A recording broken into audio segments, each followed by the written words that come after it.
Kapag bumalik siya sa'yo at sabihing ayusin niyo ulit yung relasyon niyo,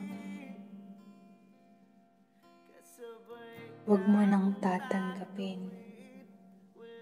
Kapag nagpakita siya sa'yo ulit, huwag mo nang papansinin.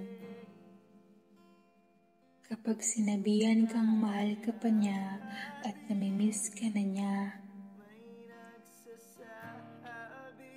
huwag kang maniniwala sa kanya.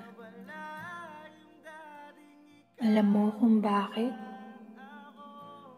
Isipin mo yung mga araw na bagsak yung sarili mo. Yung anxiety, depression na iniwan niya sa'yo. Yung mga time na hindi mo alam paano ka ulit mag-uumpisa at magbubuo. You don't deserve that. Huwag kang marupok sa taong niloko ka lang at ginawang mukhang tanga at katawa-tawa.